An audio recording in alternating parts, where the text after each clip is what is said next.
Hey guys, tonight we are going to time travel somewhere you might think you want to visit.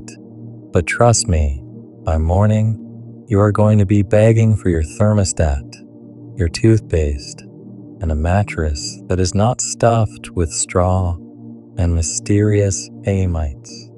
Yes, we are heading into the scratchy, smoky, slightly damp world of medieval daily life. You wake up to the crackle of a hearth fire that was never fully put out.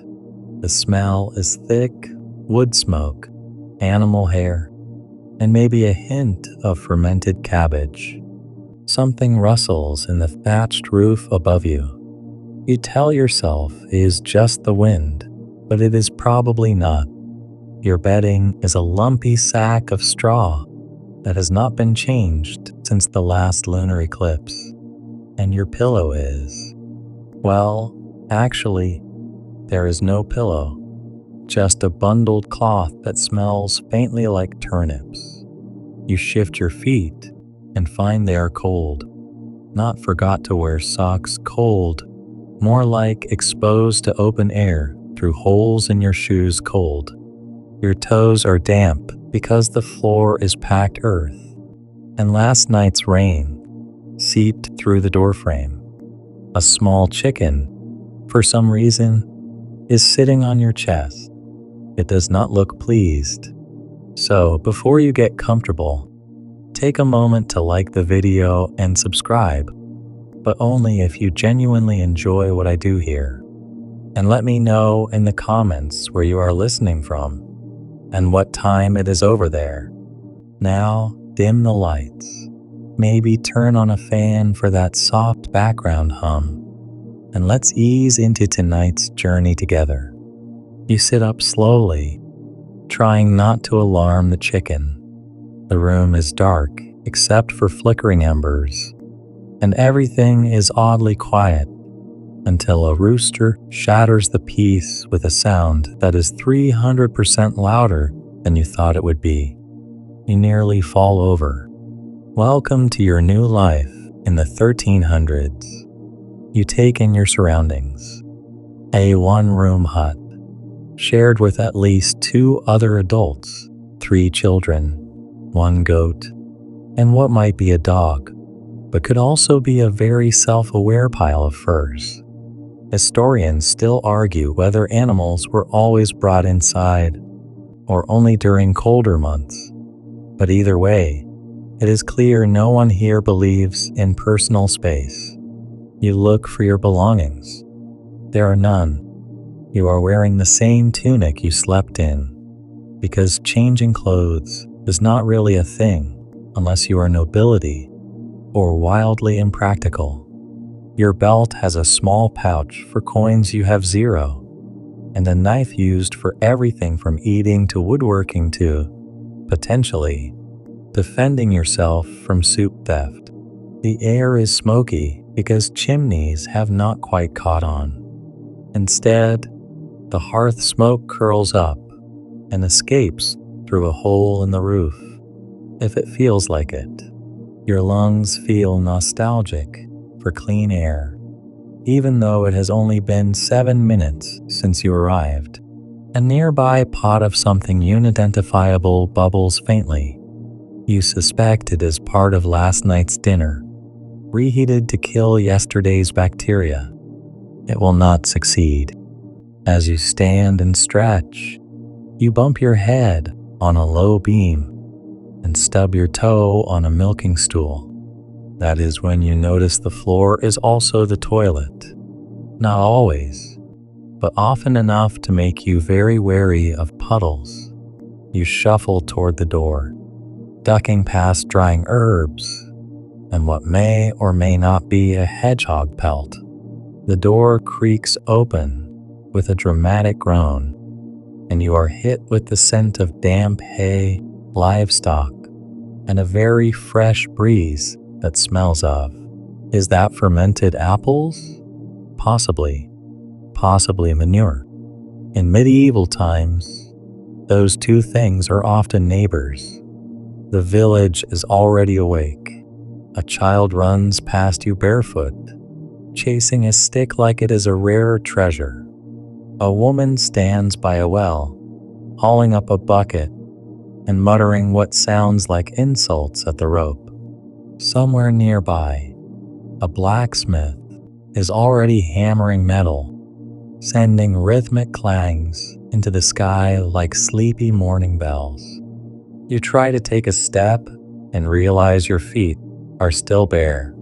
Shoes? If you had them, they would be leather, pointy, and deeply unhelpful on muddy roads. But more likely, you just do not have any. Shoes were not a guarantee. In fact, they were kind of a luxury for common folk.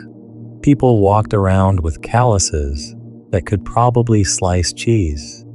As you walk toward the communal path, a mix of dirt, straw, and regret, you are met with suspicious looks.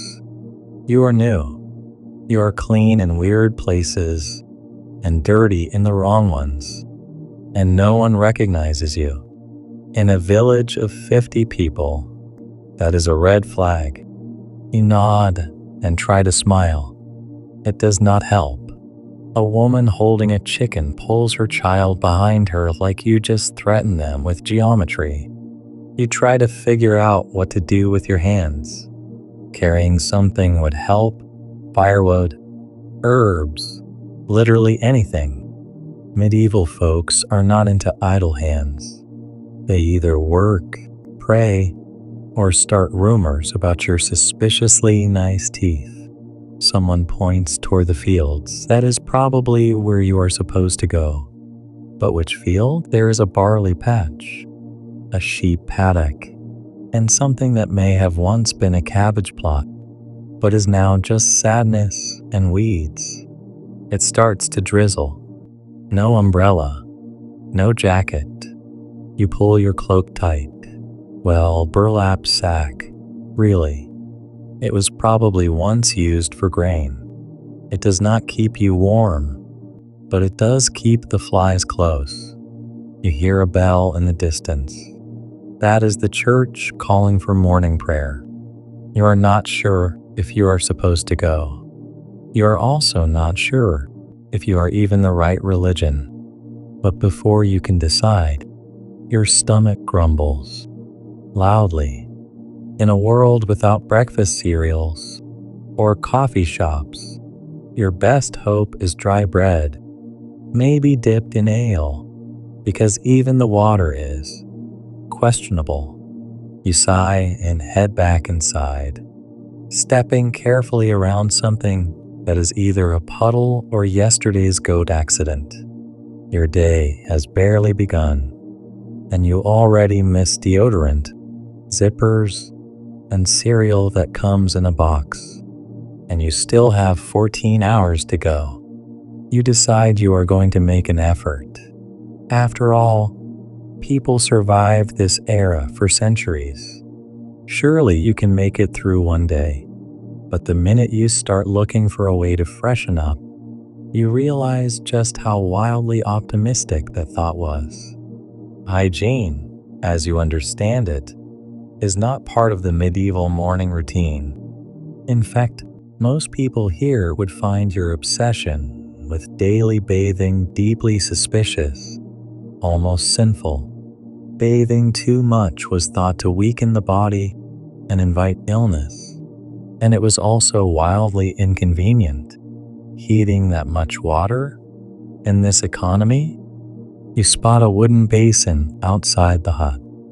It is half full of cloudy water, left over from the last use, and absolutely frigid. Next to it is a rag that has seen better centuries. You tentatively dip a finger into the basin. It is like plunging your hand into medieval ice cream. You dab your face with water that smells faintly of iron and livestock. Instantly, you regret it. But now your cheeks are wet, so you commit and give your armpits a half-hearted splash as well. You are not sure if this has helped or hurt. There is no soap. Not really. What you might find is a lumpy grayish ball made from animal fat and ashes. It smells like someone tried to clean a chimney with bacon. You consider using it. Then you remember you are still technically alive and decline. For your teeth, well, you are on your own. Toothbrushes do not exist in this world. Instead, locals might chew the end of a birch twig until it frays, then rub it across their teeth like a mini scrubber. If you are lucky, you find one already frayed. If you are unlucky, you find one recently used by someone else. There is also a weird powder people sometimes rub on their gums. It is a mixture of salt, crushed mint, maybe a little charcoal, and a fair amount of wishful thinking. You find a twig and give it a try. It tastes like bark. Your gums immediately protest, and the twig bends awkwardly at the first molar. Dental historians, yes, those exist, debate whether medieval folks had better teeth than us due to low sugar diets, or worse due to complete lack of fluoride. Judging by the village elder's smile, which is 3 teeth and a hopeful grin, you lean toward the latter. Next, you try your hair. There is no shampoo. If you are wealthy, you might rinse it in rosemary water. If you are you're probably hoping it rains hard enough to count as a rinse. Most people cover their hair in cloth, hats, or both. You spot a kerchief nearby. It smells musky, but it hides the situation. On it goes. You glance at your reflection in a bucket. Your face is pale, your nose is slightly red, and your expression says, "I would like to go back to Tuesday, please." But there is a kind of rustic charm happening. Or maybe you are just trying to convince yourself of that. As you re-enter the village, someone hands you a small bundle. You accept it automatically, then realize it is a rag full of ashes to scrub your hands. The person mutters and walks off. You nod like this makes perfect sense. There is a moment of clarity. Medieval hygiene is less about feeling clean and more about not offending the local priest or attracting too many fleas. And speaking of fleas, you are now keenly aware of an itching sensation just above your ankle. You do not see anything, but you sense movement. It is best not to investigate. Later in the day, you learn about a popular method of freshening garments: smoke. Not perfume or washing, but simply hanging your clothes above a fire until the scent of sweat is replaced with UD wood smoke. You spot 3 tunics hanging in a cloud of haze above a hearth. They look warm. They also look like they would burst into flame if someone sneezed too hard. If you were wealthy, you might have access to a full bathhouse. In towns and cities, these exist, rooms filled with large tubs, heated stones, and even scented oils. But they are also social, crowded, and potentially the reason you will catch something with a Latin name. Monasteries have better setups, but those are for monks, and occasionally for the souls lucky enough to fake piety. And speaking of monks, there is a popular folk remedy you overhear. Rinse your hands in vinegar, then rub them with sage. This supposedly keeps you clean and wards off evil humors. You ask where the vinegar is. Someone points vaguely at a wooden barrel and says, "Ask Jeffrey." You do not. As you make your way down a dirt lane, you see a boy standing very still. Then he shouts, "Rat," and takes off running. You follow his gaze and see it. A large, slow-moving rat sauntering through the middle of the village like it pays taxes. No one seems concerned. In fact, you are the only one staring. In medieval towns, rats are just roommates. Back near the well, you try to rinse your hands. A woman scowls. "That is for drinking," she snaps, then proceeds to drink it herself. You consider pointing out that her hands were in it 10 seconds ago, but you value your life, so you just smile. It becomes clear that hygiene, as a concept, is relative here. There are no bath mats, no towels, and definitely no hand sanitizer. Dirt is everywhere, in your hair, your shoes, and probably in your soul by now. As the sun climbs higher, the village bustles. Someone is already scrubbing cloth on a flat stone by the stream. You admire their dedication until they sneeze directly onto the fabric and just keep scrubbing. Your final attempt at feeling fresh is to rub a sprig of mint under your arms. A passing woman raises an eyebrow and whispers something about forest spirits. You take that as a compliment. Eventually, you accept your fate. You are itchy, slightly smelly, and no longer confident in your ability to touch your own face without flinching. But the good news? No one here is judging you. They all smell weird too. Breakfast time. You are starving. Unfortunately, your options are limited, and your optimism is misplaced. You wander toward a small wooden table where a few people are seated on uneven stools, already eating, or rather, gnawing. They are chewing with the grim determination of people trying to convince themselves that this counts as food. You take a cautious seat and glance down at what awaits you. It is a thick, grayish-brown lump. You poke it. It jiggles, but only slightly. Someone mumbles, "Pottage," with a nod, as if that clears things up. Pottage is the medieval version of a breakfast smoothie. If smoothies were hot, lumpy, and filled with yesterday's turnips. It is a stew-like mixture of grains, root vegetables, and anything else that has not spoiled or walked away on its own. If you are lucky, there is a stray bit of bacon in there. If you are unlucky, it is a pebble. You take a bite. It is warm. That is the nicest thing you can say. The flavor is earthy.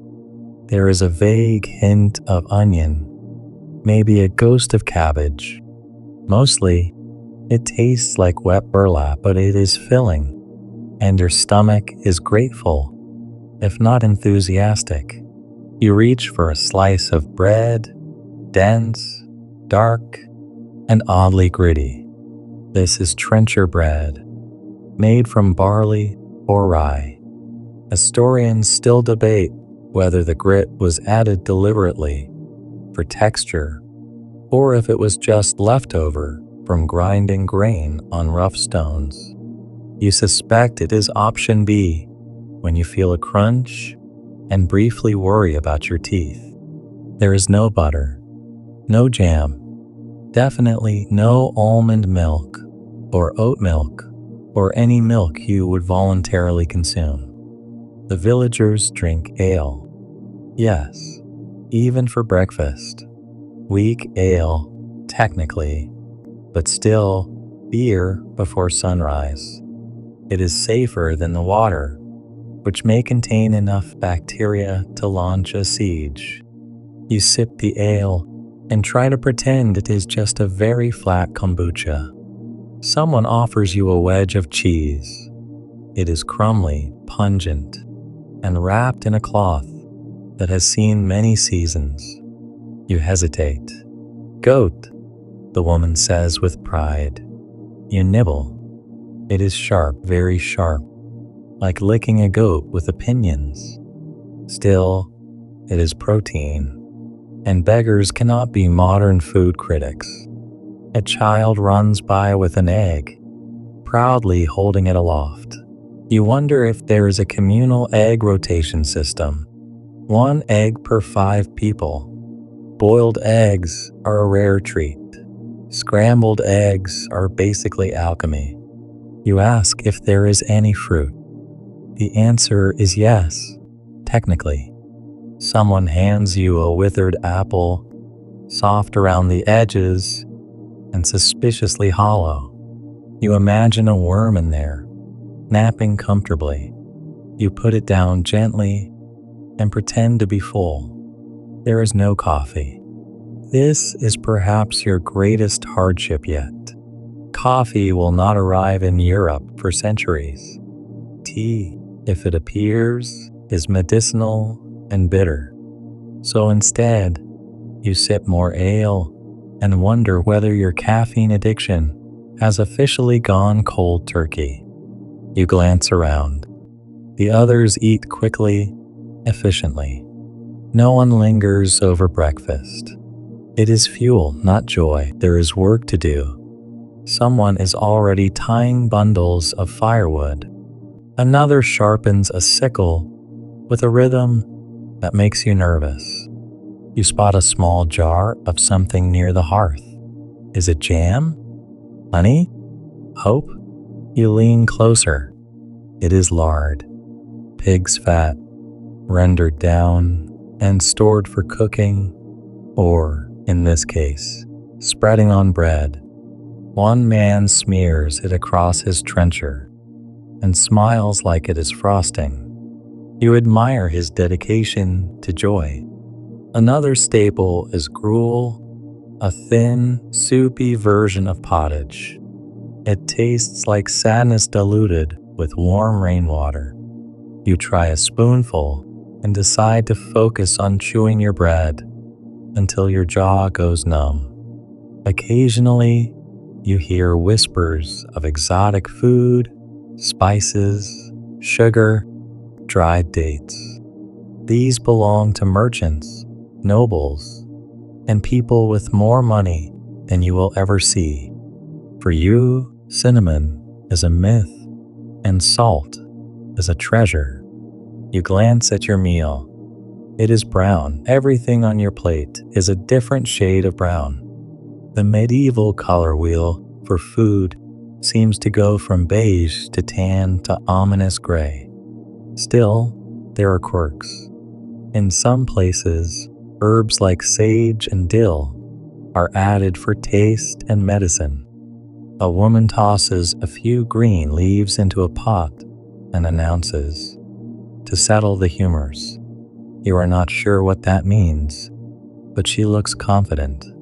Historians still argue whether most medieval folk understood humoral theory, or just repeated what the local healer said with a shrug. Someone asks if you want a poor man's sausage. You accept before asking. It is oats, onions, and suet wrapped in a bit of intestine. You chew.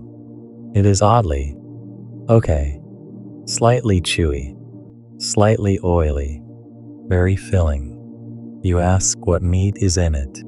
The answer is hope. The chickens nearby cluck unhelpfully, pecking at the ground. You eye them, wondering if breakfast might eventually involve one.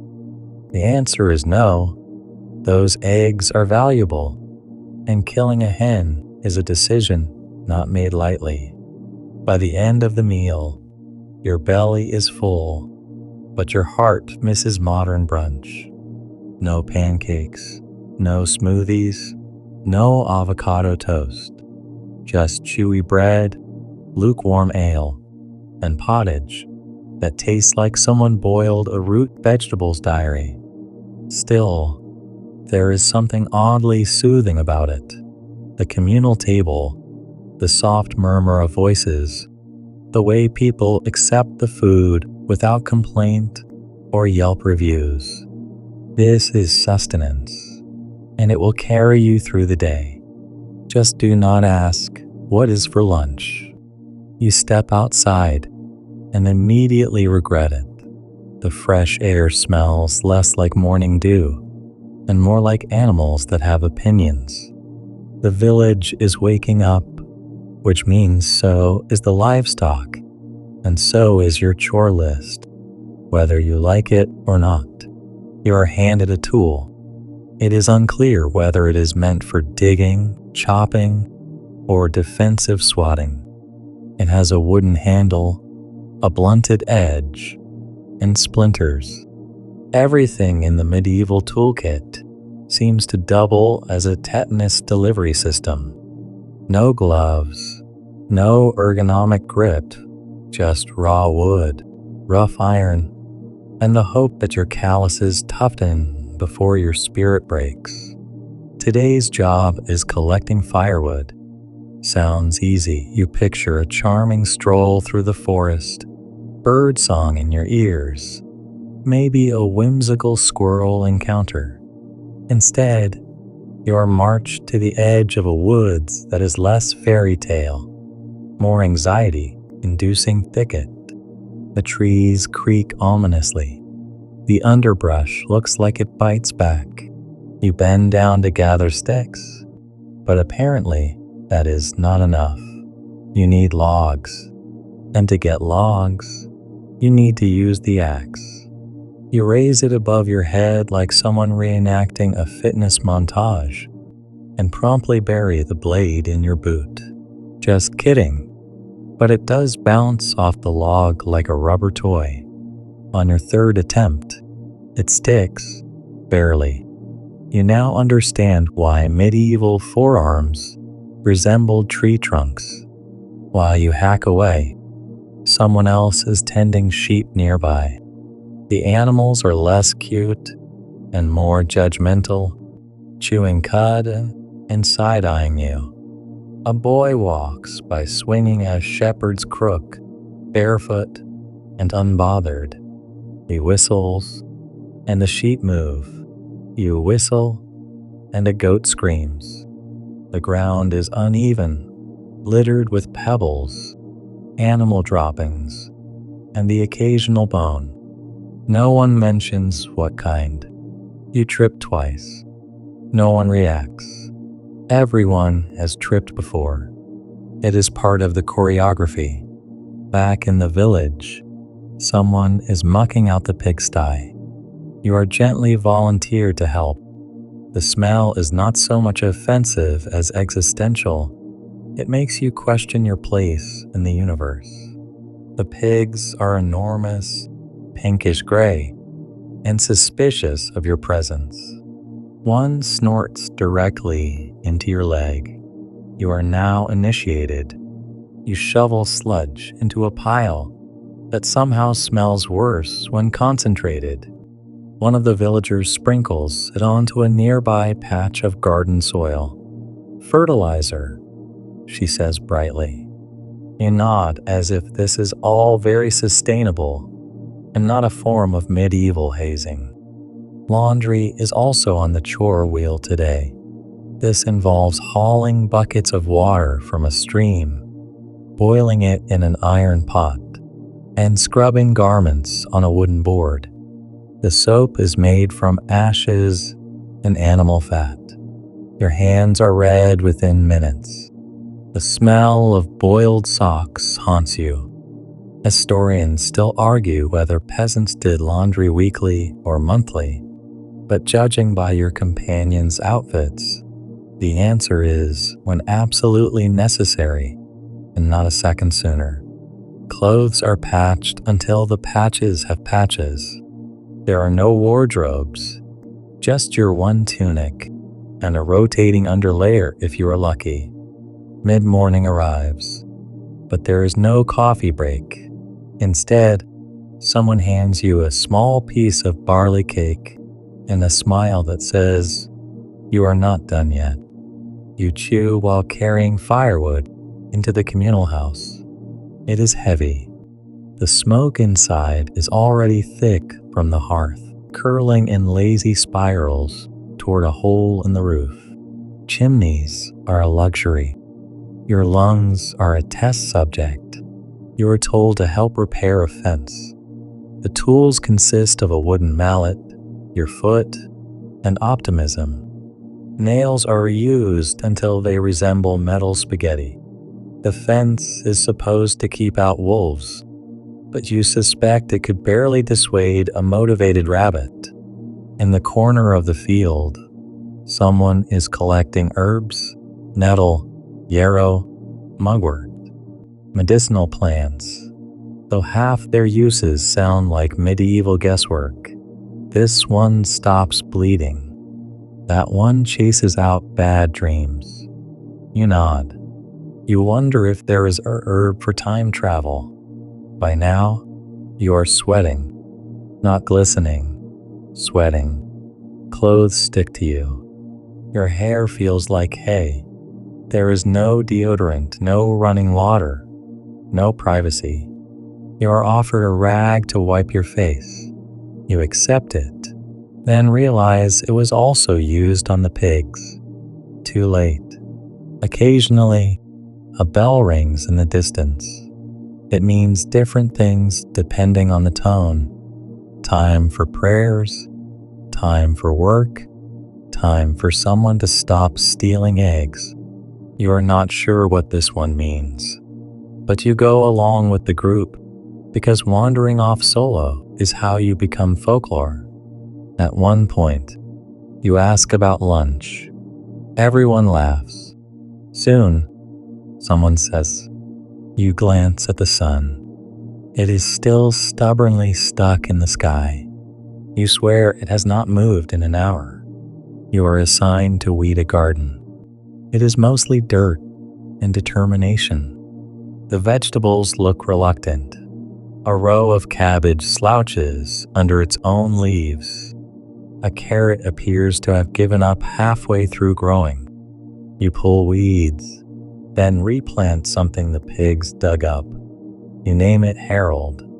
He is your only friend. You finally sit down. Your back pops like a medieval percussion instrument. A woman next to you spins wool with a spindle, her hands deft and quick. She hums a song. It is oddly calming.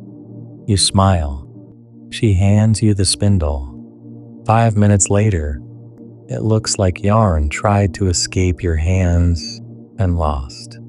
As you prepare to stand up again, someone announces that the outhouse is free. You pause. Your expectations are low. You were correct.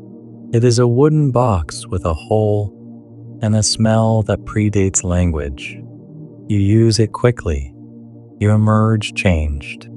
By the time you return, the sun has finally shifted, and the others begin gathering for the midday meal. You are tired, dirty, mildly traumatized, and it is only noon. Lunch, if one can call it that, is served in a roundabout sort of way. There are no tables or chairs, just a patch of grass, some flat stones, and the unspoken rule that the older you are, the closer you sit to the shade. You find a spot that is not directly over an anthill, then plop down. Your knees crack in protest. The dog beside you gives you a once-over, then decides you are not food. Yet, a large pot is carried out by 2 villagers who share the same gait and the same unbothered stare of people who know the stew will be bland. You brace yourself. Someone ladles out a grayish mixture into shallow wooden bowls. It steams. That is promising. You peer into yours. It is thin, beige, and swirling with bits that might be barley, might be turnip, might be hope. You take a bite. It tastes like hot water that once sat near a vegetable. There is a whisper of salt. Someone has generously dropped in a single dried pea. Protein. Beside you, someone tears off a hunk of black bread with the texture of sandstone. You follow suit, and the crust nearly dislocates your jaw. Inside, it is dense and sour. This is rye, and in medieval terms, it is decent. You have heard of trencher bread, used as plates, but this bread could double as a weapon or possibly a small raft. A child offers you a sliver of cheese the size of a postage stamp. You smile, but your tongue recoils. It is sharp, pungent, and absolutely alive with personality. The cheese is local, as in, it came from the goat tied up 5 feet away. No one talks much while eating. There is a certain quiet camaraderie to chewing slowly under the sun, trying not to let your bowl slip into your lap. A few chickens wander nearby. One pecks your shoe. You stare at it. It stares back, a medieval standoff. Once you finish the stew, thinner now at the bottom, with tiny bits of grit, you do what everyone else does. Scrape the bowl with your bread. Waste is not tolerated, not because of eco-consciousness, but because the next meal is several aching hours away. Even crumbs are eyed with ambition. Then comes something you were not expecting. Ale. Yes, in the middle of the day. And not just for adults. Children sip it, too. But before you raise an eyebrow, understand this. The water here is often questionable. Fermented beverages are sometimes safer. This ale is weak, almost sour, and leaves a yeasty aftertaste, but it is strangely refreshing. You sip cautiously. You feel like you are doing something mildly illegal in a school cafeteria. Historians still debate how strong medieval ale really was. Some argue it was barely boozy at all, brewed quick and weak. Others suggest it packed more of a punch. What you are drinking tastes like someone let bread soak in warm bathwater and then called it a beverage. Either way, it washes down the cheese nicely. There is no dessert, no fruit, unless someone traded with a traveler. No honey cakes, unless you are royalty. Someone hands you a handful of dried peas, which you chew absent-mindedly. They taste like chalk. You pretend it is popcorn. A few villagers lie back in the grass, eyes closed. One begins snoring softly. Another starts repairing a shoe with a curved needle and a piece of gut thread. The pace of the day dips for a brief, precious moment. You finally relax. Your spine realigns with the earth. Your arms feel like stone, but the sun is warm on your face, and for about 5 minutes, you almost enjoy yourself. Then the bell rings again. It is time to return to work. The afternoon chores await. This time, you are sent with a group to help at the nearby fields. You walk down a dusty path with wheel ruts baked into the ground. The hedgerows are tangled and wild. You pass a man with a woven basket full of eggs, balancing it like an Olympic event. You pass a woman whose teeth are dyed red from chewing beetle or berries. Probably berries. Hopefully berries. The field is large, uneven, and peppered with suspicious holes. The soil is rich but stubborn. A man hands you a tool that is sort of a rake, sort of a hoe, and entirely awkward.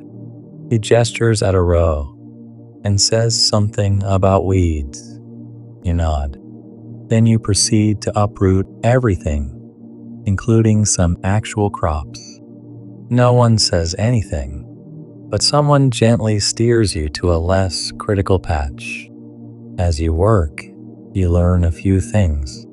Potatoes are not native here, yet sorry, no fries. Turnips are a staple, but universally unloved.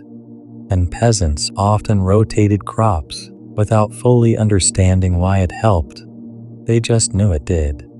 Crop rotation was ancient wisdom, passed down not through theory, but through trial, error, and empty stomachs. At one point, a cart rolls by with a broken wheel. You help lift it. It weighs more than your dignity. The wheel is lashed together with rope, iron, and hope. The cart wobbles off. You wonder how anything stayed intact in this era. You look down at your hands, blistered, bruised, and already gaining new calluses. Your fingernails are black with soil. You do not remember touching tar, but somehow your palms are sticky. You pause to stretch. A cramp shoots through your leg. You lean on the tool for support. It breaks. A man laughs from a distance. You laugh too, but inside, you die a little. And yet, somehow, the rhythm begins to settle in. You fall into the pattern. Pull, pile, pat down. Pull, pile, pat down. The air smells like dust and old grass. A distant church bell rings again, but it no longer means much. Time has gone squishy. Finally, someone calls for water. A few jugs are passed around, earthenware, rough to the touch. You drink. It is lukewarm, slightly murky, and the best thing you have tasted all day. As the afternoon sun begins to tilt toward gold, the chores slow. You are told the fields are done for now, which really means done until the next rainstorm ruins everything. You trudge back to the village, feet sore, arms aching, face streaked with grime and what might be soot. You pass a young girl chasing a chicken with what looks like intent. She wins. Dinner is probably decided. You, however, are more focused on one thing: washing, or at least the vague approximation of it. You stumble toward what passes for a bathhouse, except no one calls it that. It is more like a communal shed with a barrel, a bench, and the vague memory of soap. The structure leans to the left like it has given up on architectural ambition. A piece of rough cloth serves as a door, flapping lazily in the breeze. Inside, it is dim and damp. There is a bucket filled with tepid water and a scrap of linen that might have been white once. A woman hands you something waxy and oddly fragrant. Soap, or at least a version of it, made from rendered animal fat and ash. You thank her, and she nods, like she has just offered you a sword before battle. You strip quickly, lest anyone else wander in, and dunk the cloth in the bucket. The water is instantly cloudy. You scrub your face first. The sting is immediate. Either you have open cuts you did not know about, or medieval soap was invented by sadists. Probably both. You try to wash your arms. The soap lathers poorly. It clings to your skin in patches like regret. You rinse with the remaining water, which you now realize was also reused by others. At this point, hygiene is a group project. There is no towel. You air dry in the drafty hut, and by air dry, we mean shiver aggressively. Outside, someone coughs the kind of cough that makes you wonder if ghosts can get tuberculosis. Historians still argue how often medieval people bathed. Some suggest it was weekly at best. Others claim villagers took pride in cleanliness when resources allowed. You, having just scraped a week's worth of dirt from one afternoon, are hoping for the cleanliness pride theory to be true. Once dressed again, your tunic now sticking uncomfortably to your slightly damp back, you are summoned to another odd task: gathering reeds near the riverbank. Why? Because apparently they are used for everything from roofing to weaving baskets. You follow a group down a narrow path that winds through the edge of the woods. The air smells different here: wetter, greener, sharper. A frog hops across your foot. You flinch. Someone behind you chuckles. Nature is more present than you would like. At the river, you use a small sickle to cut thick reeds. They are springy and dense. Your hands are quickly nicked by the sharp leaves. One villager wears gloves made of old wool. Luxury. You improvise with sleeves. It does not work. As you gather, someone nearby is fishing, not with a rod, but with a net. They toss it lazily, wait, then haul it in. It glints with tiny silver fish. Dinner, maybe, depending on how generous they are feeling. You eye the water longingly, imagining what a real bath would feel like. But the river is cold, and the current looks swift. Also, leeches exist. With an armful of reeds, you trudge back. A younger villager jokes that you walk like a plague survivor. You laugh, mostly to hide the fact that your spine now pops audibly when you turn. Reed bundles are stored in a low shed that smells like mold and ambition. Someone offers you a small piece of dried fruit as thanks. It is tart and chewy, and tastes vaguely of apricot and dust. A rare treat. You savor it, then you are given another gift: a woolen cap. It is scratchy and misshapen, but the villager explains it is to keep the lice in. I mean out.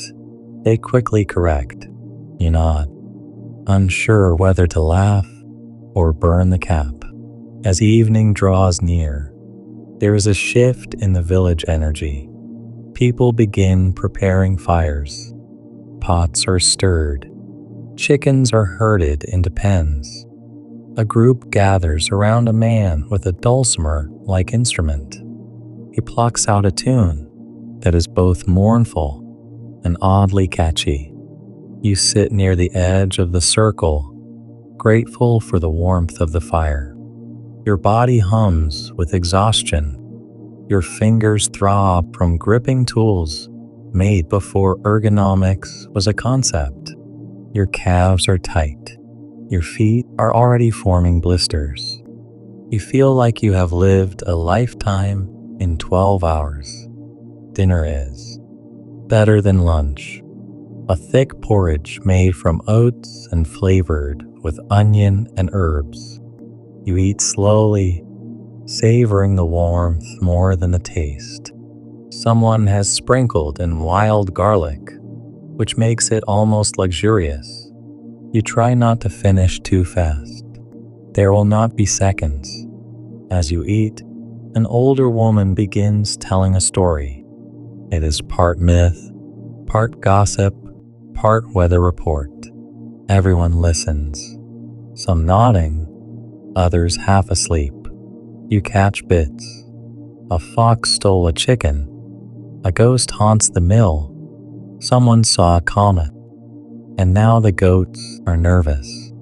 You begin to nod off. The fire crackles. Smoke curls into the sky. Stars begin to emerge.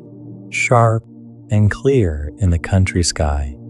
There are no lights here, just fire, stars, and shadows. Someone passes around a small flask of something stronger than ale. You sip. It burns your throat, but warms your chest. Mead, maybe, or a home-brewed experiment. Either way, it hits differently after a day like this. You lean back on your elbows, your body protests. The firelight dances on the dirt and stones. For a moment, you forget the aches, the grime, the discomfort. It feels human, raw and worn, but deeply human. Then someone suggests dancing. You try to fade into the background, but a hand pulls you to your feet. A circle forms. Feet stomp. Hands clap. It is not coordinated, but it is spirited. You move, because refusing would be worse than embarrassment. You bounce once, twice, and something in your knee gives an alarming pop. You pretend it was part of the rhythm. Laughter rings out, not at you, but with you, hopefully. The song ends. You bow. Someone bows back. The circle dissolves. You sit down again, heart pounding, sweat forming along your neck. You're tired in the way that only the body can be. The mind that gave up hours ago. You hear someone whisper a prayer before bed. You hear a child snore softly, curled under a wool blanket. You see a dog circle twice before settling down in the hay. The night settles over the village like a second skin. And just when you think you might drift off peacefully by the fire, you're told it is time for your assigned sleeping space. You hesitate. How bad could it be? Then you see it. You follow the flickering light of a torch down a narrow path, trying not to trip on the uneven ground or think about the mysterious squelch beneath your boots. A sleepy teenager leads you to your designated sleeping space with the enthusiasm of a snail in winter.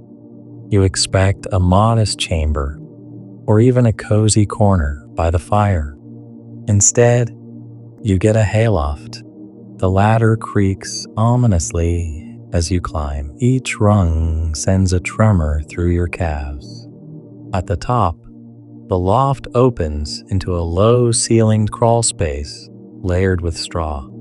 It smells of old animals, mildew, and, let us be honest, urine. A lot of it. This is where visitors sleep, the teenager mumbles, before vanishing like a ghost with chores. You are left alone with a blanket that feels like it was woven from nettles and self-doubt. You spread it out and try to arrange the straw beneath you like a medieval memory foam mattress. It does not cooperate. Some of the stalks are sharp, others are suspiciously damp. You lie down carefully, trying not to breathe too deeply. The ceiling is close enough to kiss. If you roll over with too much enthusiasm, you might knock yourself out on a beam. The loft is shared, apparently. You hear the gentle rustle of someone else already asleep nearby. A quiet snore, then a snort, then a mutter about pigs, then silence, except for the constant low skitter of something in the straw. A mouse, you hope. Please let it be a mouse. You curl up under the blanket. It does not help much. Your body, sore from a day of labor, protests every shift. Your back wants a hot bath. Your knees demand a pension. Your neck feels like someone replaced your pillow with a sack of rocks. Because they did. Just as you begin to drift off, There is a sudden gust of wind, and the wooden walls creak like a haunted ship. You freeze. Then the creaking settles into a rhythm.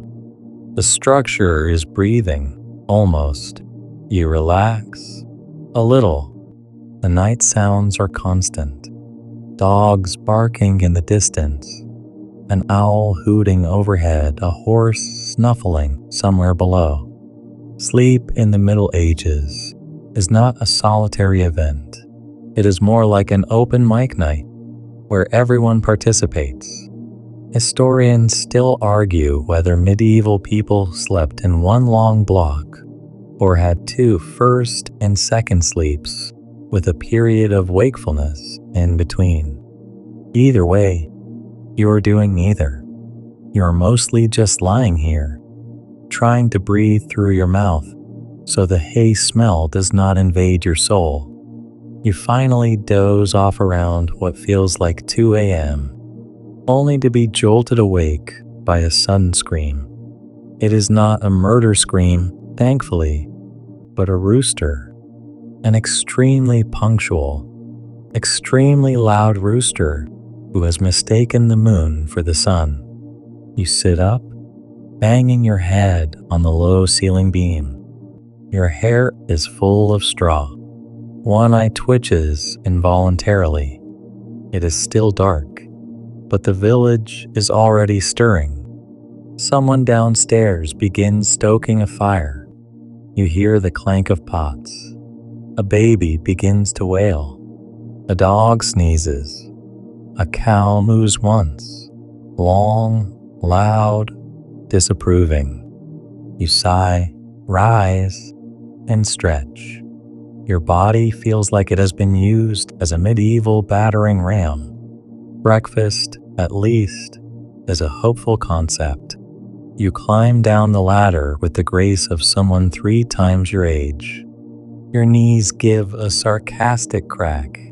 In the main hall, a woman stirs something in a cauldron. She nods toward a bench. You sit. It is a thin wooden slab balanced on 2 logs. Comfort is relative. You are handed a bowl. Inside, pottage. Again, this time with beans.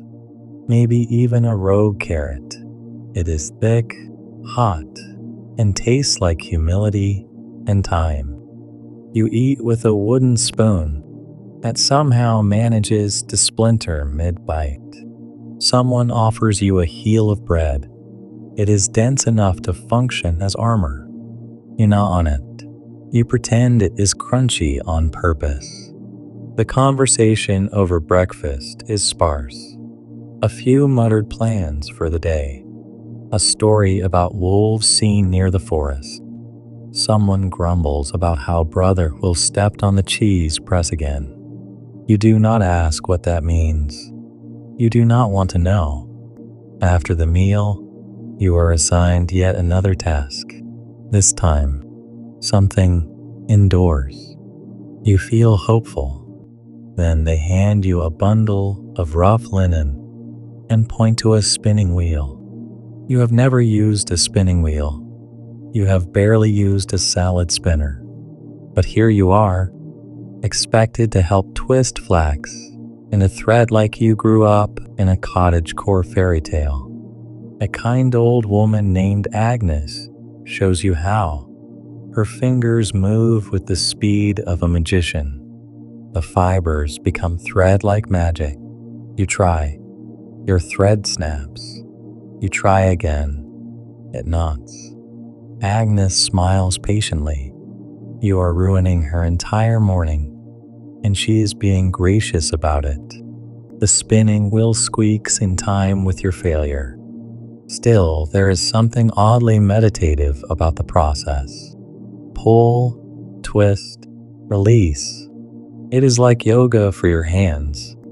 Except instead of enlightenment, you get rope burn.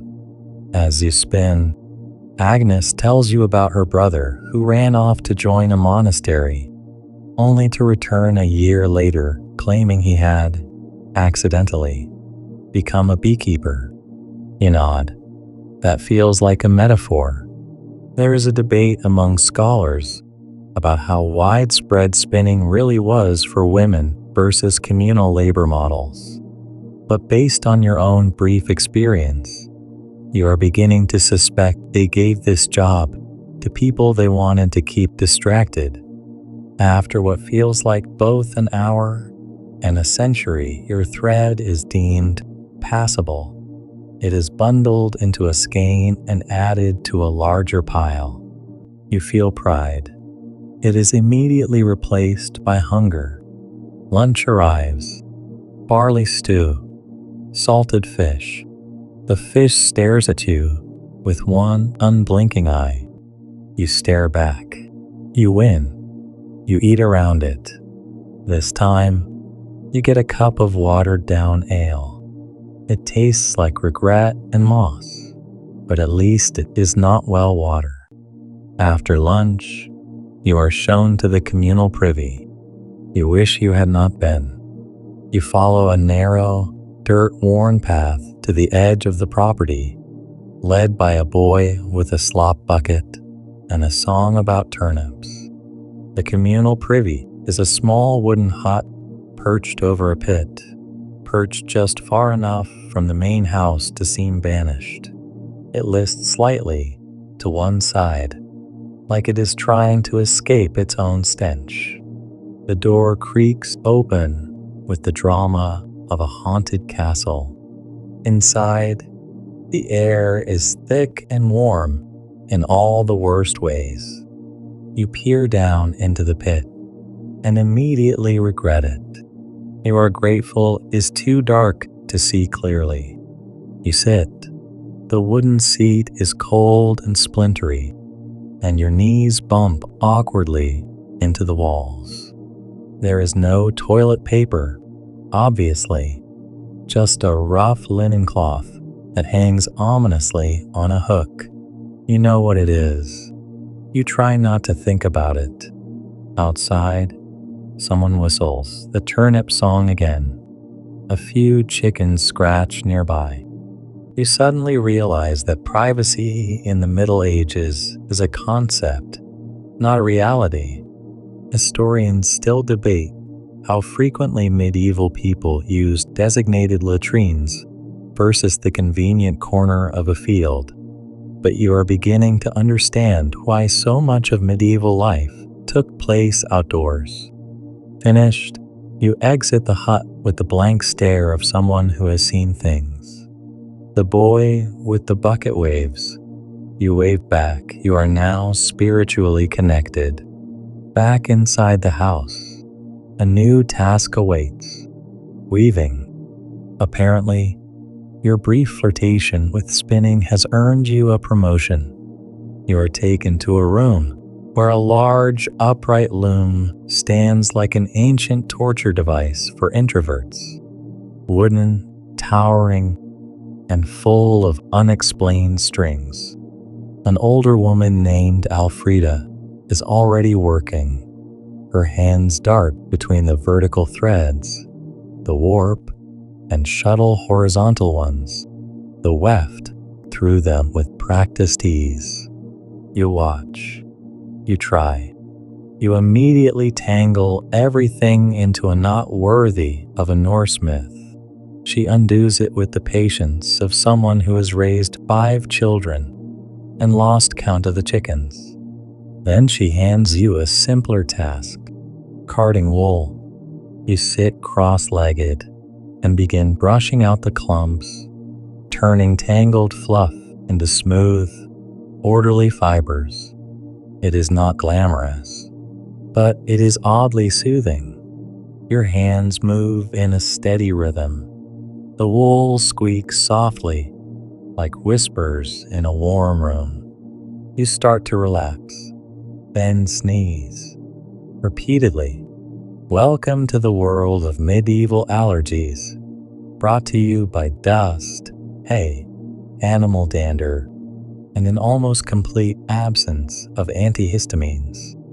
As you work, Alfreda tells you about the upcoming feast day. There will be dancing, singing, possibly a pig roast, possibly just boiled turnips again. It depends on how generous the Reeve feels this month. You nod, but your eyes drift toward the window. Outside, the sun is low. A pale gold haze drapes over the village. A few children chase each other with sticks. A woman rinses clothes in a basin, slapping fabric with practiced aggression. Smoke curls from chimneys in slow, sleepy ribbons. You blink, and for a moment, it all feels peaceful. Then someone yells, "Fire!" from a nearby cottage, and half the village leaps into action. You run with them, grabbing a bucket because that seems helpful. The fire, thankfully, is small, just a chimney flare up, but the panic is real. Everyone throws water with the coordination of caffeinated geese. Eventually, it dies down. A bit of scorched thatch, some shouted reassurances, and one very angry goose who got doused by mistake. You return to the loom room, slightly damp, slightly shaken. Alfreda shrugs. "Happens twice a season," she says. "Last one took out half the bakery. No big deal." Your next hour is spent shelling peas. Just peas. It is both meditative and maddening. Tiny green spheres popping out of their pods, one after another. You wonder if this is what enlightenment feels like, or madness. The two are close neighbors in the Middle Ages. As you work, you hear murmurs about the Lord's manor, taxes, inspections, rumors of a visiting nobleman who once sneezed into a codpiece by accident. The villagers share gossip like currency. Every scrap of news is precious, even if most of it is probably exaggerated beyond all usefulness. A man claims he saw a priest levitate once. A girl insists her cousin met a traveling magician who turned frogs into wine. No one believes either story, but everyone listens anyway, because in a world without screens, storytelling is oxygen. You begin to notice the rhythms of the day, the natural pulses of labor and pause. There are no clocks here, just the sun and the stomach and the weight of the sky. Time moves slower, and yet you feel constantly behind. It is now late afternoon. Your hands are raw. Your knees ache. You have been living someone else's Tuesday for what feels like 3 weeks. A gentle drizzle begins, soft as breath, tapping against the wooden walls. You are allowed to rest again, this time on a stool by the hearth. Someone passes you a piece of hard cheese and a hunk of rye. You chew slowly. You listen to the fire crackle. The smoke curls upward, vanishing into the dim rafters. You close your eyes for a moment, just a moment. Then someone shakes your shoulder.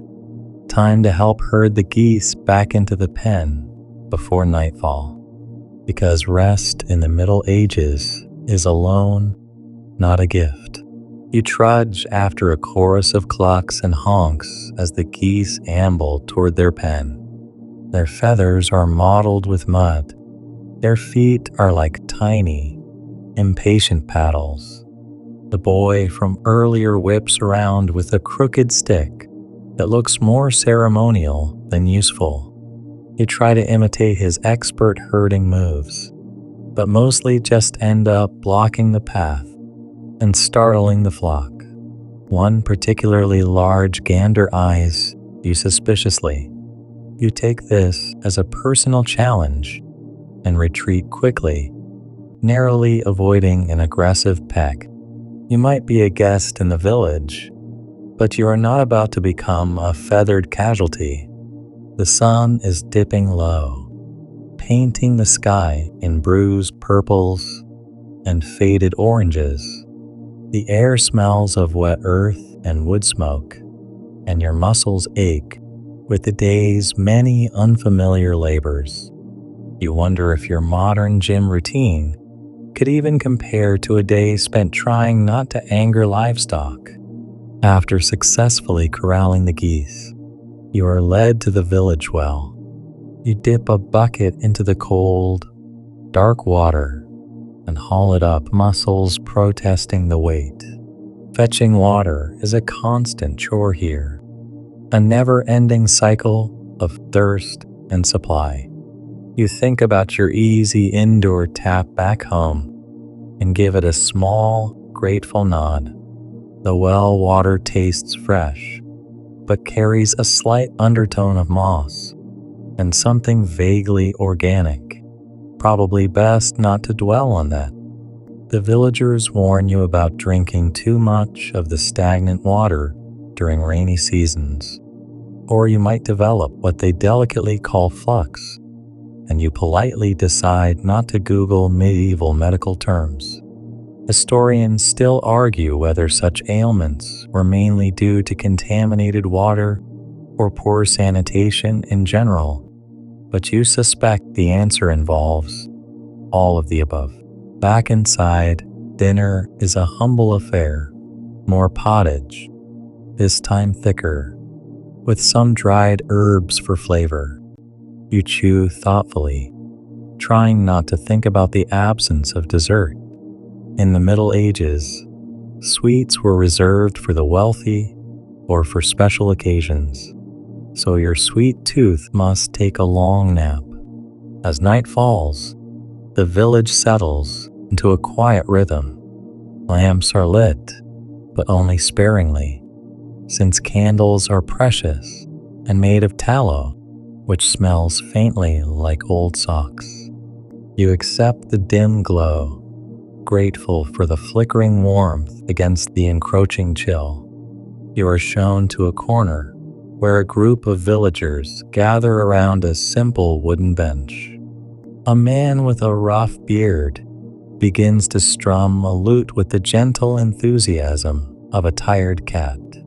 The music is soft and repetitive, the perfect soundtrack for winding down after a demanding day. You listen as stories are told, tales of legendary heroes, mischievous spirits, and odd customs. One tale tells of a village where people wore their shoes on the wrong feet to confuse evil spirits. Another recounts a night when the cows disappeared and were found miles away, having apparently escaped their pens for a moonlit adventure. The atmosphere is soothing, but your thoughts drift to your bed. A hayloft you barely survived last night. You realize medieval life is a mix of hard work, unexpected moments of joy, and the ever-present hum of uncertainty. As the lute slows and the stories dwindle, you prepare to return to your loft. The night air is cool against your face, the stars peeking through gaps in the wooden beams. You lie down, pulling your rough blanket close, and try to ignore the creaks and groans of the old house. Sleep feels more like a fragile truce than a certainty here. You hope to last another day, because, as you have learned, surviving medieval life requires a blend of resilience, humor, and a strong stomach. You awaken with a start, the early light filtering through the cracks in the wooden walls.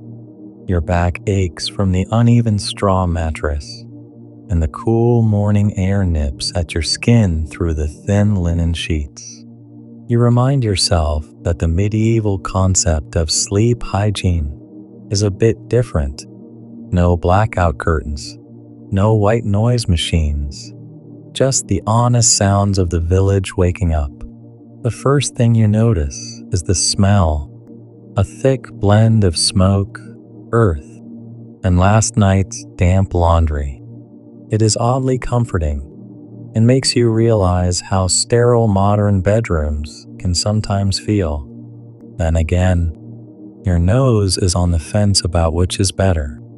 Outside, the rooster crows with alarming enthusiasm, announcing the dawn with a vigor only a rooster could muster. You can hear the distant chatter of villagers already busy with their chores. The day is beginning again, whether you are ready or not.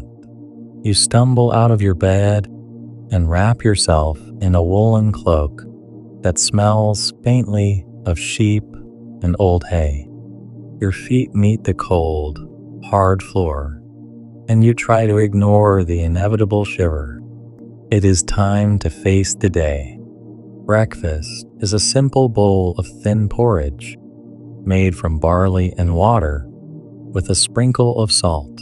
No sugar, no honey, no fruit, just the bare essentials. You chew thoughtfully and try not to imagine what this porridge might be like after a week of mornings. The taste is bland, but the warmth feels like a small kindness. You are then ushered outside to tend to the chickens. Collecting eggs is less glamorous than it sounds. The hens eye you suspiciously, clucking and fluttering their feathers like tiny medieval bodyguards. You reach under one and grasp a surprisingly warm egg, which you carefully place in a basket. The sensation of the egg's smooth shell contrasts sharply with the roughness of the straw beneath your feet. As you move through the co-op, you hear a faint scuttling noise. A mouse darts across the floor and disappears into a crack. The medieval house is a busy ecosystem where humans, animals, and pests coexist with varying degrees of politeness. You wonder if there was an early form of pest control, or if people just accepted the mice as part of the rent. Historians still argue whether medieval people truly tolerated pests, or were constantly waging a quiet war against them. Either way, you decide you are grateful for modern pest sprays. After the co-op duties, you accompany a woman to the well again. This time, she brings a leather pouch filled with dried herbs, wild thyme, mint, and a pinch of something you cannot identify. She explains that these will be boiled into a tea, believed to soothe stomach troubles and calm the nerves. You sip cautiously, expecting bitterness, but the taste is surprisingly fresh and mildly sweet. Medicinal herbs are the apothecaries of the Middle Ages, and people trusted plants more than doctors, who were often more superstitious than scientific. The woman smiles knowingly as you take another sip. Better than tallow candles, she jokes. Later, you are invited to help in the village's small bakery. The oven is a large stone structure heated by a wood fire, its mouth glowing red hot like a dragon's throat. You knead dough until your hands are coated in sticky flour and yeast. The smell of baking bread is a balm to your weary spirit, a rare comfort in the harshness of daily life. The bread will be coarse and dense, far from the fluffy loaves you know, but it will feed many mouths. You learn that the best bread is reserved for the Lord and his family, while villagers make do with darker, less refined varieties. Food is a subtle marker of status, even in something as basic as bread. Your day continues with helping a blacksmith hammer iron, the rhythmic clang echoing through the village like a heartbeat. The smith's hands are strong and scarred, his face streaked with soot. He explains how iron tools and horseshoes revolutionized farming and travel, making life slightly easier, if only just slightly. But then, an unexpected moment. The smith shows you a peculiar iron contraption shaped like a cage. He calls it a puzzle lock and demonstrates how it works. You are fascinated. This small invention is a reminder that medieval ingenuity was not just about survival, but about curiosity and cleverness. As the sun begins to set, you reflect on your day, the chores, the smells, the sounds, and the small triumphs. You realize that living in the Middle Ages is a balance between endurance and appreciation, hardship and small joys. You prepare for another night. In the straw bed, the muffled sounds of the village slowly lulling you toward sleep. It will be a rough night, but tomorrow will bring new challenges, and perhaps, just perhaps, a little more understanding of this strange, demanding world. You awaken to a chill that seems to settle not just in your bones, but also in the very air around you. The morning fog clings to the village like a damp blanket, wrapping every surface in a soft gray haze. It's one of those mornings where the world feels suspended between night and day, and you cannot help but shiver as you push yourself out of bed. Your hands are stiff from last night's cool air and the rough straw beneath you. You fumble for your cloak, appreciating its coarse warmth. Medieval homes might keep you from the worst of the weather, but comfort is a relative term here, especially when you have to sleep near the hearth with ashes still faintly warm beneath the bricks. The village is quiet except for the occasional crowing of a rooster or the low murmur of a nearby stream. You take a deep breath, the cool, earthy scent filling your lungs. It is fresh but carries hints of something else: moss, damp wood, and a faint tang of smoke from the communal fire. Today, your task is to visit the local healer's hut, a modest structure lined with bundles of dried plants hanging from the ceiling like a fragrant chandelier. The healer is a small woman with kind eyes and hands that move with deliberate care. She welcomes you with a smile, explaining how she uses herbs, charms, and a bit of old wisdom passed down through generations to treat the villagers. She offers you a cup of a strange brew made from willow bark, which she says will ease aches and pains much like modern aspirin. You sip cautiously, expecting bitterness, but find it surprisingly mild.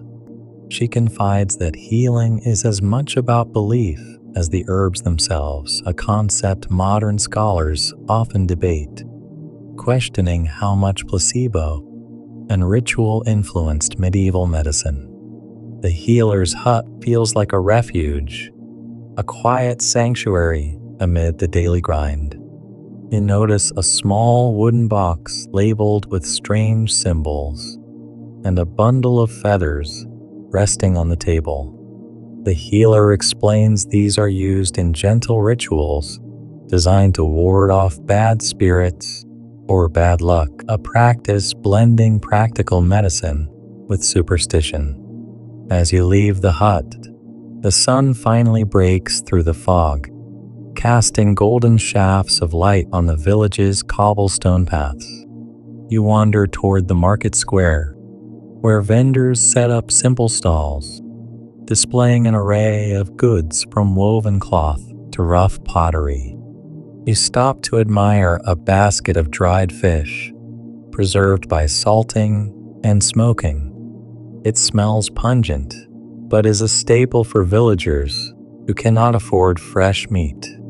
Nearby, A woman sells wild honey harvested from hollow tree trunks, a rare treat that sweetens the air with its golden fragrance. A market is a social hub where villagers exchange news, gossip, and small comforts. You overhear talk about a traveling minstrel coming soon, a rare event that will bring music and stories from faraway places. The anticipation is palpable, reminding you that even in hard times, people seek joy. You continue your walk past the blacksmith's forge and the village well, noting the signs of life, the smoke curling from chimneys, the laughter of children playing in the dirt, and the steady rhythm of daily chores. As evening approaches, you return to your straw bed, feeling a strange mix of exhaustion and awe. The Middle Ages may be demanding, but they are also a world rich in texture and community, a place where survival depends not just on strength, but on connection. You settle in, the sounds of the village fading into a gentle hum, and prepare to drift off, wondering what tomorrow's challenges might bring.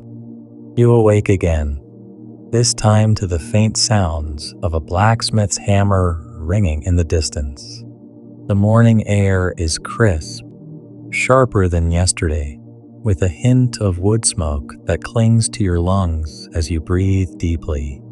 You pull your thin cloak tighter and prepare yourself for another day in this medieval village, a place where comfort is optional and survival is the main event. The first task of the day is to join a group heading to the nearby fields. The village depends on these plots for sustenance, and every able-bodied person is expected to pitch in. You trudge through mud and uneven ground, the earth soft beneath your boots, and the occasional squish of something unpleasant reminding you just how close life and dirt are here. You watch the villagers tending to their crops, barley, rye, and some root vegetables, all under the watchful eye of a grizzled reeve who counts heads and grumbles softly. Your own attempt to wield a scythe results in a comical tangle of straw and an awkward fall, earning a gentle chuckle from a woman nearby. You appreciate that even in tough times, there's room for humor. Farm life here is anything but glamorous. The sun beats down relentlessly, and the constant bending strains your back. You discover that medieval farming was more about endurance and clever shortcuts than brute strength, though the line is thin. Historians still debate how much technology truly improved productivity versus how much it simply made the already hard work more bearable. Either way, you feel grateful for modern tractors. Later, you help with sheep shearing, an odd combination of gentle care and rough handling. The shearer, a quiet man named Edric, shows you how to quickly remove the wool without hurting the animal. The smell of lanolin and fresh fleece fills the air, a strangely comforting scent that will remind you of this day for years. As you work, Edric mentions that wool was one of the village's most valuable commodities, traded far beyond their borders. This wool kept the villagers warm in bitter winters and filled the coffers of local lords. Your hands ache, but you marvel at the layers of medieval economics woven into this simple task. Every strand of wool is a thread in a much larger tapestry of survival and social order. Returning to the village, you catch sight of a group of children playing a strange game involving sticks and small stones. Their laughter is bright and infectious, cutting through the day's weariness. It's a reminder that, despite everything, life pulses with joy in the smallest moments. The afternoon is spent mending clothes, a task requiring more patience than skill. You sit with an elderly woman, carefully stitching a torn tunic by candlelight. The thread slips, your fingers fumble, but she reassures you with a soft smile. "No one is born a master," she says. "Only those who keep trying." You think about the lives behind these garments, their stories woven into every patch and seam. Clothes were precious and repaired over and over, unlike the disposable fashion of your own time. It is a slow, mindful kind of caring that you hadn't anticipated. As dusk settles, you are invited to join a small feast in honor of a recent harvest. The food is simple: stewed vegetables, coarse bread, and a rare treat of salted fish. The villagers raise their cups of watered wine in quiet celebration.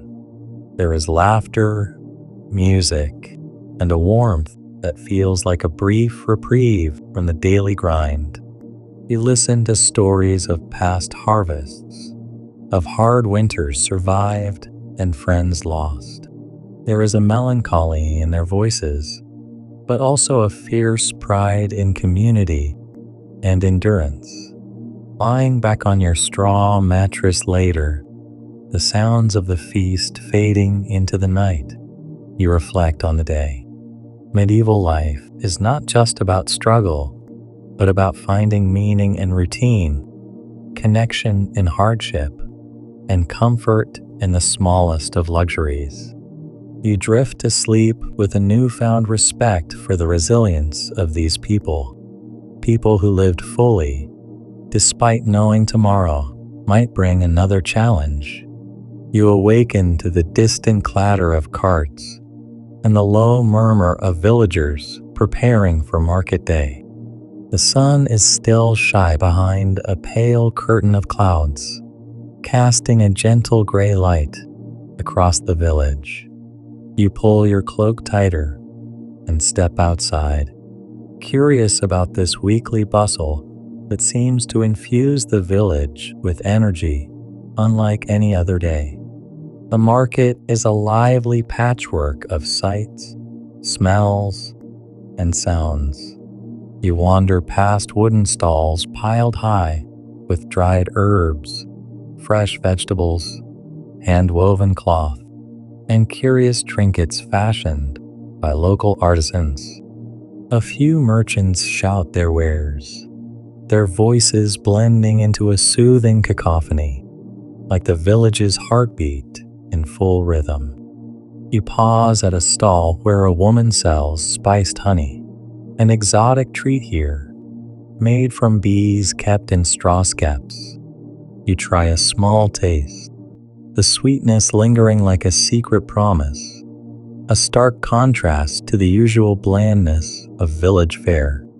Market day is more than commerce. It is the village's social event. You observe neighbors exchanging news, children darting between legs, and elders sharing stories as they inspect goods.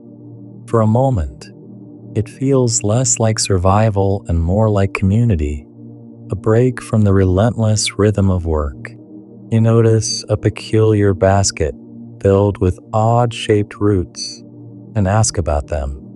The vendor smiles and explains they are salsify, a poor man's oyster prized for its subtle flavor and versatility. You make a mental note to ask the cook about preparing it, if only to pretend you know what you are doing. Historians still argue whether medieval markets were hubs of cultural exchange or simply practical gatherings, but your senses tell you they were a bit of both, a place where the practical met the magical in everyday life. After some exploration, you find yourself at the village smithy, where the blacksmith is busy crafting horseshoes. He explains how these little U-shaped bits of iron revolutionized travel and farming, enabling horses to work longer and carry heavier loads. You marvel at how such a simple invention could alter the course of history. Nearby, a craftsman demonstrates a curious device, a wooden spinning wheel. You watch as fibers twist and turn, becoming thread. It is mesmerizing, a quiet dance of patience and precision. The spinning wheel was a significant step in textile production, making cloth more accessible, but also changing social dynamics, as spinning became associated with women's work and domestic life. You try your hand at spinning, though your efforts resemble tangled spaghetti more than thread. The villagers smile kindly, recognizing your novice status, and you take comfort in the gentle acceptance. As the afternoon fades, you are invited to share a humble meal beneath a canopy of trees, a simple stew accompanied by thick slices of rye bread. The food is hearty and warming, the slow-cooked flavors unfolding like a whispered secret. You reflect on the day, the market's lively chatter, the scent of spices and smoke, the feel of rough cloth between your fingers. Despite the hardships, moments like these offer a glimpse of joy and connection. As evening descends, you return to your lodgings, the air growing cooler and filled with the scent of damp earth and burning wood. You settle onto your straw bed, the events of the day swirling gently in your mind. The village quiets around you, but the rhythm of life continues, a steady, soothing pulse that, despite its challenges, somehow invites you to stay a little longer. You wake to the faint sound of chanting drifting through the village square. It is Sunday, the day of rest and worship, though rest in medieval terms is a relative concept. You dress quickly and join the slow procession toward the stone church at the village's heart.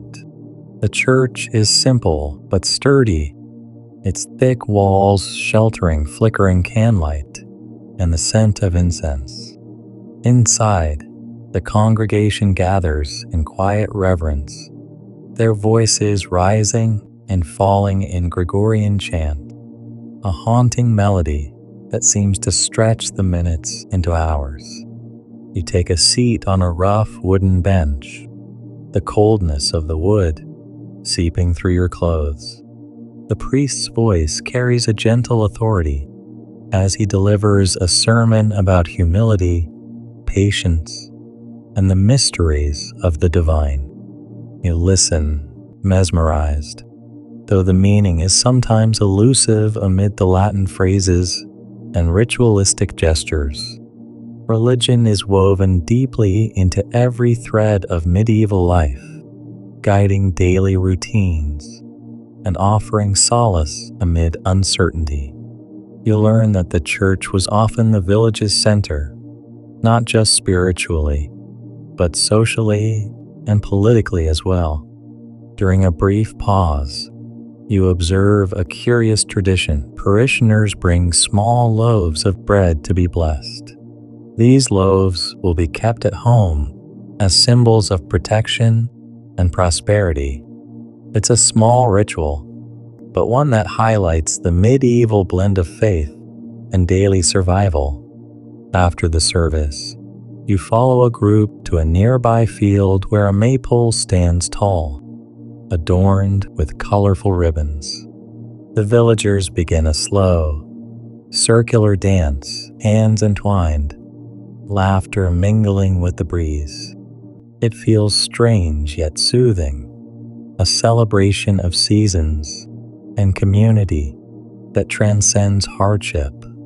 You learn that such festivals were rare but cherished moments, breathers in a life otherwise defined by toil. The dance seems to slow time, inviting you to forget the relentless demands for a little while. Later, you join a scribe in the village hall, watching as he painstakingly copies texts by candlelight. His fingers are stained with ink, his concentration fierce. The task is slow and meticulous, each letter a small act of preservation. Scribes were the unsung heroes of knowledge, keeping history, law, and scripture alive in an age before printing presses. You marvel at their patience, their dedication to a world you often forget was written by hand. Historians still debate how widely literacy spread in medieval villages. Some argue it was confined mostly to clergy and nobility. Others suggest a broader reach. Either way, you recognize that knowledge was a precious, often guarded commodity. As dusk falls, you reflect on the day's blend of faith, festivity, and quiet scholarship. The medieval world is not just hardship, but a tapestry of rituals and rhythms that gave meaning and comfort. You settle into your straw bed, the church bells ringing softly in the distance, their tolls fading into the night like a lullaby. You awake to the gentle chirping of birds mingled with the soft rustle of leaves outside your window. Today, the village feels quieter, the usual hustle muted, as you prepare to explore the world of medieval medicine, an area where hope and superstition dance an uneasy waltz. You find yourself in a modest hut where the local healer, a wise woman named Marga, greets you with a knowing smile. The air inside is thick with the scent of dried herbs, lavender, sage, and something earthy you cannot place. She shows you her collection of remedies, poultices made from crushed plants, strange balms, and jars filled with curious concoctions. The medieval approach to medicine often mixed observation with folklore. Marga explains how leeches were used to balance humors, a practice you find both fascinating and slightly unsettling. You try to imagine sitting still while someone attaches a wriggling leech to your skin. Certainly not the spa treatment you are used to. You learn that hygiene was a mixed bag. While some communities understood the importance of washing, others feared water would carry illness. This paradox means you sometimes encounter advice that seems bafflingly backward from your modern viewpoint. Historians still argue whether medieval medicine's successes were due to actual healing or the placebo effect combined with time. You reflect that, regardless, these remedies offered hope, which in itself can be powerful medicine. Marga introduces you to a peculiar practice, the use of plague doctors with their iconic beaked masks stuffed with aromatic herbs. These doctors were a blend of science and spectacle, trying to fend off illness with whatever means they could. You watch as she demonstrates how poultices were applied, the textures cold and sticky against your skin. There is a strange comfort in the ritual, a human touch amid uncertainty. Later, you stroll through the village cemetery, where weathered stones lean at odd angles and moss cloaks forgotten names. It's a quiet reminder of life's fragility here, where survival is never guaranteed. As the sun dips lower, you think about how medieval people coped with illness and death through faith, community, and stubborn resilience. The healer's work is not just about curing bodies, but soothing souls. You return to your straw bed, the healer's remedies and stories lingering in your mind like a whispered lullaby, blending science and superstition into a gentle nighttime story. You wake slowly, the pale light of dawn filtering through the small window of your simple room. Today, your thoughts turn toward the medieval legal system, an intricate dance of customs, laws, and judgments that governed every aspect of life, often in surprising ways. You follow a town crier as he bellows the latest proclamations in the market square, his voice echoing against the timber-framed buildings. Laws here are a patchwork of royal decrees, local customs, and ancient traditions, each layer adding complexity and confusion. You learn that many disputes were settled in public, sometimes with strange methods like trial by ordeal, think walking over hot coals, or holding a red-hot iron to prove innocence. It sounds absurd now, but back then, such rituals were believed to reveal divine judgment. Historians still debate how often these ordeals were truly used versus symbolic, but the idea that your fate might hinge on a fiery test is enough to make you reconsider your life choices. You observe a local court session where the village elder presides over a dispute between two farmers. The proceedings are slow and filled with formalities. Witnesses are called, oaths are sworn, and the elder listens carefully before delivering a verdict. Punishments tend to be practical: fines, public shaming, or forced labor. The idea is to restore balance rather than inflict cruelty. You note the gentle hum of agreement and murmured acceptance from the crowd, a reminder of the community's role in justice. Later, you glimpse an unusual sight: a traveling jester performing outside the court, his antics lightening the mood and reminding everyone that laughter has a place even amid serious matters. You reflect on how law in medieval times was less about abstract principles and more about maintaining harmony within tight-knit communities. The law was not just written words, but a living, breathing part of daily life. As evening falls, you feel a deep appreciation for the complexity and humanity of this world, its hardships tempered by rituals, humor, and the shared effort to live well under often difficult circumstances. Lying down, you feel a calm wash over you, the village's rhythms and stories folding softly into your dreams. Now, as you drift toward sleep, imagine the quiet village bathed in moonlight, the soft crackle of embers in the distant hearth, and the gentle murmur of voices settling for the night.